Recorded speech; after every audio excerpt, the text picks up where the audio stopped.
Okay, the next stage is going to be to add some colour. Now, I've set up 2 water pots, one for cleaning my brush and one for clean water. So first of all, you're going to get some clean water and you're going to paint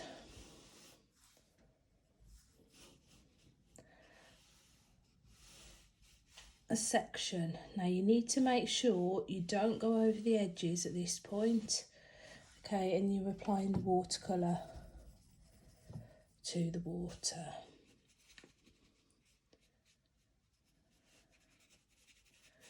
Okay, now obviously I'm trying to match the colour on my teddy, but I'm also trying to match the tone. So where it's darker, I'm going to put more paint, and where it's lighter, I'm going to add a little bit more water.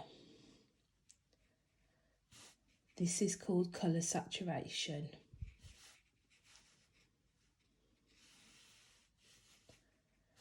Okay, so there we have a base colour. Now I'm just going to pick up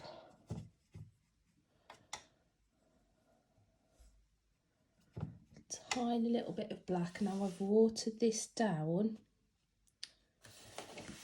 and I'm going to put some shadows on while this paint is still wet, so you can see it kind of bleeding.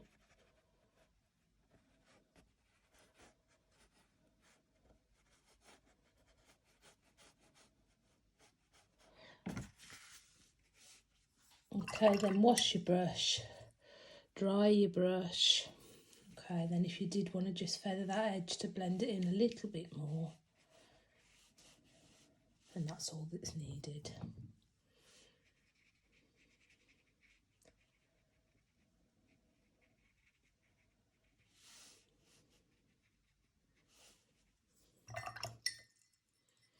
Okay, now it's important that you don't do this next shape next. Okay, so I'm going to try and do all of the yellow, and then I will come back to the glasses. Okay, because you'll get the colours bleeding into each other, which is what we don't want.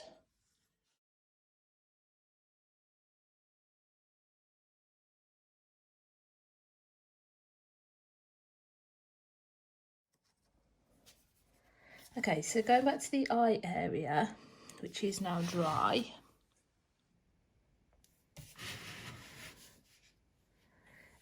I'm going to be painting in the pupil. Now this is going to be a very dark area, so I'm not using any water.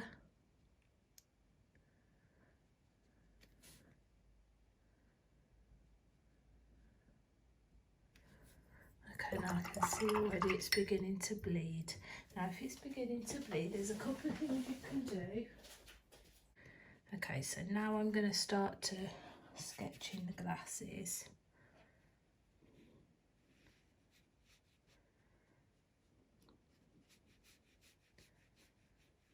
So I want really good contrast, some really nice bits of tone in here.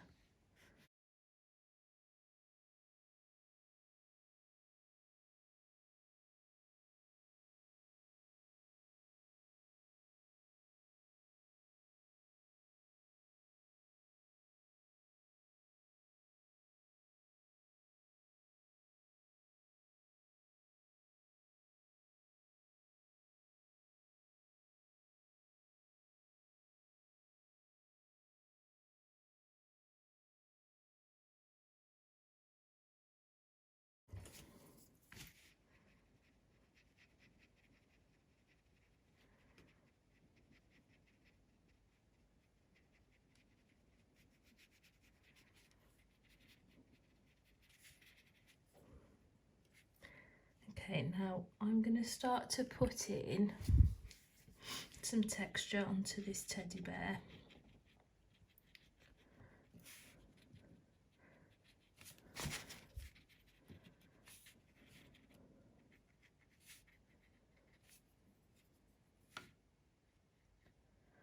So again, I'm highlighting the shadow areas.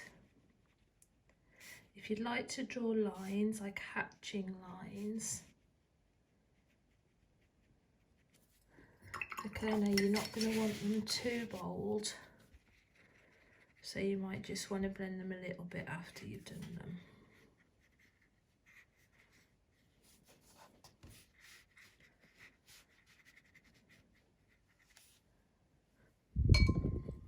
Now again, try and clean your water out at this point if you haven't already, so that it's going to be staying quite clean.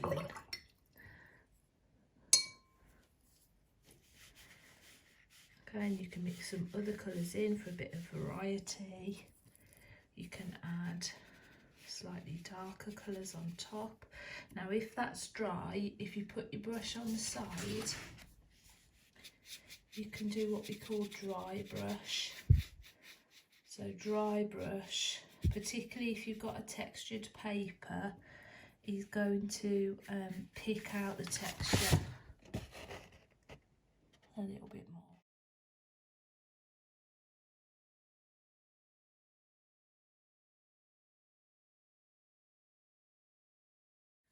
Okay, so this time I am going to leave